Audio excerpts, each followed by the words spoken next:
Hello people, welcome to Gulte Pro. నా పేరు రామ్ వెంకట్ శ్రీకర్. ఇప్పుడే దృశ్యం 3 చూసొస్తున్నాను. జీతో జోసెఫ్ గారు డైరెక్ట్ చేసింది. Once again we get back to George Kutty story.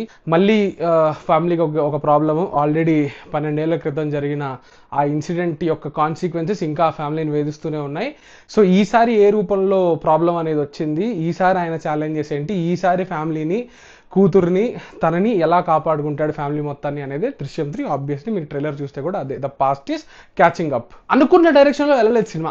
అంటే ఇప్పుడు దృశ్యం 1, దృశ్యం 2 చూసి ఆ రెండు సినిమాల్లో ఇతను ఎలా అవుట్ స్మార్ట్ చేశాడు, ఇతను సొల్యూషన్ అనేది ఎలా తీసుకొచ్చాడు అని ఒక ఐడియా ఉంటుంది కదా. ఫస్ట్ సినిమాలో చేశాడు, సెకండ్ సినిమాలో చేశాడని. ఆల్మోస్ట్ ప్రయారిటీసే డిఫరెంట్గా ఉన్నట్టు అనిపిస్తాయి. ఫ్యామిలీ డ్రామా మీద కూడా ఈసారి ఎక్కువ ఫోకస్ ఉండింది. ఆ క్రైమ్ అనేది ఒకటి జరిగిపోయాక దే ఆబ్వియస్లీ వాళ్ళ లైఫ్స్ అనేవి దాంతో ఎంటాంగిల్ అయిపోయి ఉన్నాయి. దాన్ని దాటి చూడలేరు. ఆ ఇన్సిడెంట్ యొక్క ఇంపాక్ట్ వాళ్ళ జీవితాల మీద ఉన్నప్పటికీ yes, they are trying to move past it అనేది చాలా బాగా ఎస్టాబ్లిష్ అయింది. అందుకే ఈ సినిమా ఫైనల్గా ఇచ్చే రెజల్యూషన్ కూడా, ఆ క్యారెక్టర్ ఏదైతే డెసిషన్ తీసుకుంటాడో అది ఈ ఫ్యామిలీ డ్రామా, ఈ ఫ్యామిలీ బాండింగ్, ఈ ఫ్యామిలీ డైనమిక్ దాన్ని చుట్టే ఉంటుంది. కానీ దృశ్యం 1, దృశ్యం 2 ఎంజాయ్ చేసిన ఒక వ్యూవర్గా ఆ జార్జ్ కుట్టి అతని బ్రిలియన్స్ చూసినప్పుడు ఒక హై వస్తుంది కదా. దృశ్యం 2లో ఎప్పుడైతే ఆ జడ్జ్ అసలు ఏం మాట్లాడుతున్నారో ఆ బాడీ వరుందే కాదు అన్నప్పుడు ఒక ఇది ఎగురుతుంది కదా ఫ్యూజ్.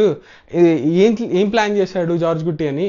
అటువంటి తన బ్రిలియన్స్ని యూజ్ చేసినవో, తను చట్టాన్నో లేకపోతే పోలీసులను వీళ్ళని అవుట్ స్మార్ట్ చేసేవో, అది ఎందుకో దీంట్లో కొంచెం తగ్గింది. Because the focus was more on consequences. అది నాకు కొంచెం అండర్వెల్మింగ్ అనిపించింది సినిమాలో. ఎందుకంటే దాంట్లో మురళీ గోపి ఆ పోలీస్ ఆఫీసర్ అది లాస్ట్లో ఒక డైలాగ్ ఉంటుంది, నువ్వు ఎంత ప్రిపేర్ అయి ఉన్నా, నువ్వు అతన్ని ఎంత ఇరిగించాలని చూస్తున్నా కూడా అతను ప్రతి నిమిషము, ప్రతి సెకండ్ తన ఫ్యామిలీని ఎలా కాపాడుకోవాలి, ఎలా డిఫెండ్ చేసుకోవాలనే ఒక పర్స్పెక్టివ్లోనే తను బ్రతుకుతుంటాడు తన జీవితాన్ని. ప్రతి సెకండ్ తను అదే ఆలోచిస్తుంటాడు అని. ఇందులో కూడా అతనుకున్న ఆ క్వాలిటీ ఏదైతే ఉందో, ఆ అలర్ట్నెస్ ఏదైతే ఉందో, ఆ 24/7 ఫ్యామిలీని కాపాడుకోవాలనే అలర్ట్నెస్ ఏదైతే ఉందో అవన్నీ కనిపిస్తూనే ఉంటాయి.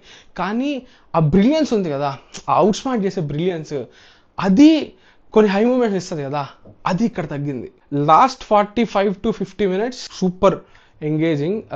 టెన్షన్ లైక్ అంటే we root for, obviously we genuinely root for the family's safety and obviously for George Kutty to win. So engaging అంటే ఎంగేజింగే, even though I genuinely wish ఆ పేసింగ్ అనేది ఏదైతే ఉండిందో ఇంకొంచెం, ఏవేవైతే కాన్ఫ్లిక్ట్స్ వస్తాయో అవి సెకండ్ హాఫ్ స్టార్ట్ అయినా ఆల్మోస్ట్ మళ్ళీ ఒక 20 minutes 20-30 minutes ఏమీ జరగకుండా జస్ట్ జరిగిన చోటే జరిగి మళ్ళీ ఒక్కొక్క ప్లాట్ పాయింట్ రావడం. ఐ జెన్యున్లీ విష్ ఆ ప్లాట్ పాయింట్స్ అనేవి ముందుగానే లైట్గా ఓపెన్ అయి ఉంటే ఆ స్లైట్ పేసింగ్ ఇష్యూ అనేది నాకు అనిపించుండదు. అది నాకు పర్సనల్గా అనిపించింది. బట్ దట్ బీయింగ్ సైడ్ నాకు ఎక్కడ బోర్ కొట్టలేదు.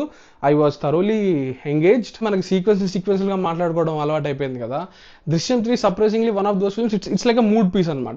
ఈ సీన్ స్టాండ్అవుట్ అయింది, ఆ సీన్ స్టాండ్అవుట్ అయింది అనే దానికంటే కూడా సెకండ్ హాఫ్లో లార్జ్లీ ఆ మూడ్, ఆ టెన్షన్, ఆ సస్పెన్స్ ఏదైతే ఉంటుందో అది ప్రాపర్గా క్యారీ అయింది. స్పెసిఫిక్గా మెన్షన్ చేయాలంటే అసలు టెన్షన్ అనేది చాలా హై లెవెల్స్ వెళ్ళేది ఎక్కడంటే ఒక వెడ్డింగ్ రిలేటెడ్ ఒక సీక్వెన్స్ ఉంటుంది. అది నాకు చాలా నచ్చింది. అక్కడి నుంచి I felt the film like was relentless. అట్లా అని చెప్పి 100% సాటిస్ఫై అయ్యానా అంటే నో. నేను ఎందుకో దృశ్యం 2 లాగా ఆ జోన్లో ఎక్స్పెక్ట్ చేశా కాబట్టి I'm not 100% satisfied. But this is a good ending, this is a satisfying ending. Drishyam 4 కావాలంటే ఐ జెన్యున్లీ, నేనైతే this feels like a satisfying ending. So పాపం ఇంకా ఉండనియండి ఆ ఫ్యామిలీని హ్యాపీగా అన్నట్టే ఉంది నాకు. సో ఇక్కడ దాకా చూసుంటే ఆపేసేయండి. నెక్స్ట్ది సినిమా చూసిన వాళ్ళు మాత్రమే చూడండి. Just want to talk about one thing that is obviously spoilery. So cinema చూసిన వాళ్ళు ఇక్కడతో ఆపేసేయండి.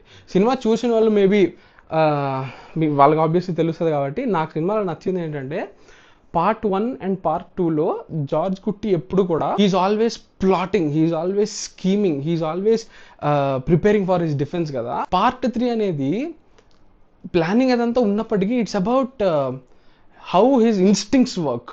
అది నాకు సూపర్ అనిపించింది.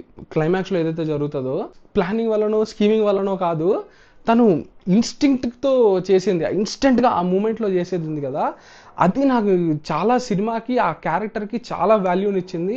ఆ క్లైమాక్స్కి చాలా గ్రావిటాస్ని యాడ్ చేసింది అనిపించింది. ఆ క్యారెక్టర్ కూడా డార్క్ జోన్లోకి వెళ్ళిపోవడం అనేది, that is genuinely why I felt this is like a perfect ending.